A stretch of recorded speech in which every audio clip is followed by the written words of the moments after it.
Thrissur DCC ഓഫീസിലെ കൂട്ടത്തല്ലിൽ DCC പ്രസിഡന്റിനെ ഡൽഹിയിലേക്ക് വിളിപ്പിച്ച നേതൃത്വം. ജോസ് വള്ളൂർ കെപിസിസി പ്രസിഡന്റുമായും പ്രതിപക്ഷ നേതാവുമായും കൂടിക്കാഴ്ച നടത്തും.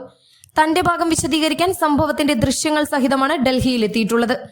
അതിനിടെ സംഘർഷത്തിൽ പോലീസ് ഇരുവിഭാഗത്തിനെതിരെയും കേസെടുത്തു. ഇന്നലെ പുലർച്ചെയാണ് ഡിസിസി പ്രസിഡന്റ് ജോസ് വള്ളൂർ ഡൽഹിയിലേക്ക് യാത്ര തിരിച്ചത്. കൂട്ടത്തല്ലിൽ കർശന നടപടി വേണമെന്ന ദേശീയ നേതൃത്വം നിർദ്ദേശിച്ചതോടെയാണ് ഡിസിസി പ്രസിഡന്റിനെ കെപിസിസി നേതൃത്വം ഡൽഹിയിലേക്ക് വിളിപ്പിച്ചതെന്നാണ് വിവരം. അതിനിടെ കൂട്ടത്തല്ലിൽ ഇരുവിഭാഗത്തിനെതിരെയും തൃശൂർ ഈസ്റ്റ് പോലീസ് കേസെടുത്തു.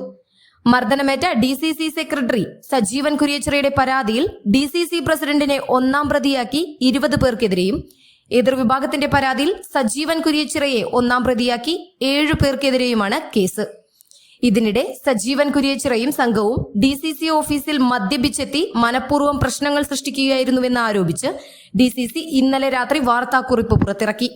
ഇതോടെ ഡിസിസി പ്രസിഡന്റിനെതിരെ സജീവൻ കുര്യച്ചിറ പ്രത്യക്ഷമായി രംഗത്തെത്തി. താൻ മദ്യപിച്ചിട്ടില്ലെന്നും ഡിസിസി ഓഫീസിൽ രാത്രികാലങ്ങളിൽ നടക്കുന്നത് എന്തു പ്രവർത്തനമാണെന്ന് ഡിസിസി പ്രസിഡന്റ് വ്യക്തമാക്കണമെന്നും സജീവൻ പറഞ്ഞു. അതേസമയം കൂട്ടത്തല്ലിൽ കർശന നടപടി ഉറപ്പെന്ന് കെപിസിസി പ്രസിഡന്റ് കെ സുധാകരനും കെപിസിസി പരിശോധിച്ച് നടപടിയെടുക്കുമെന്ന് രമേശ് ചെന്നിത്തലയും വ്യക്തമാക്കി. പാർട്ടിയുടെ പ്രതിച്ഛായ നഷ്ടപ്പെടരുതെന്ന് കെ മുരളീധരൻ പ്രതികരിച്ചു. തൃശൂരിലെ കൂട്ടത്തല്ലിൽ ദേശീയ നേതൃത്വത്തിനും കടുത്ത അതൃപ്തിയാണുള്ളത്. പാർട്ടി പ്രോഗ്രാം ഉള്ളപ്പോൾ രാത്രികൾ നമ്മൾ എല്ലാവരും തങ്ങാറുണ്ട്. പക്ഷെ സ്ഥിരമായി താങ്കൾ ഈ KSU കുട്ടികളെയും വെച്ച് 8 മണി മുതൽ പുലർച്ചെ വരെയുള്ള താങ്കളുടെ പ്രവർത്തനം എന്തെന്ന് ഈ ജില്ലയിലെ കോൺഗ്രസ് പ്രവർത്തകരോട് താങ്കൾ പറയണം. അതിന് ഏറ്റവും വലിയ തെളിവ് ഞാൻ പറഞ്ഞ ഈ സമയം താങ്കൾ എപ്പോഴാണ് വീട്ടിലെത്തുന്നതെന്ന് അതിന്റെ തെളിവ് പറയേണ്ടത്, സാക്ഷി പറയേണ്ടത് താങ്കളുടെ ഭാര്യയും മകളുമാണ് എന്ന് ഞാൻ ഇവിടെ പറയാൻ ആഗ്രഹിക്കുകയാണ്. ഇത് എന്നെക്കൊണ്ട് ജോസ് വള്ളൂർ പറയിച്ചതാണ്. ഇനിയും കൂടുതൽ കാര്യങ്ങൾ എനിക്ക് പറയാനുണ്ട്. ഈ മുഴുവൻ പ്രശ്നങ്ങളും ഈ ജില്ലാ കോൺഗ്രസ് കമ്മിറ്റി ഓഫീസിൽ ഉണ്ടാക്കിയതിന് ഉത്തരവാദി താങ്കളാണ്.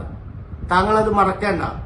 അത് മറച്ചു വെക്കാൻ വേണ്ടി, എന്നെ വ്യക്തിഹത്യ ചെയ്യാൻ വേണ്ടി ഇത്തരം ആരോപണങ്ങൾ താങ്കളുടെ ശിങ്കടിയായ ഒരു പോക്സോ കേസ് പ്രതിയായ ഗോപാലകൃഷ്ണനെ കൊണ്ട് ചെയ്യിക്കുമ്പോൾ ഞാൻ ഇതിൽ കൂടുതൽ ഇനി പ്രതികരിക്കാൻ വരുന്നതേയുള്ളൂ. മറുപടി പറയാൻ ബഹുമാന്യനായ ജോസ് തയ്യാറാകണമെന്നാണ് എനിക്ക് പറയാനുള്ളത്. എന്റെ പ്രിയപ്പെട്ട മുഴുവൻ കോൺഗ്രസ് പ്രവർത്തകരോടും ഞാനിത് പറഞ്ഞതിന് ഞാൻ ക്ഷമ ചോദിച്ചുകൊണ്ട് നിർത്തുന്നു.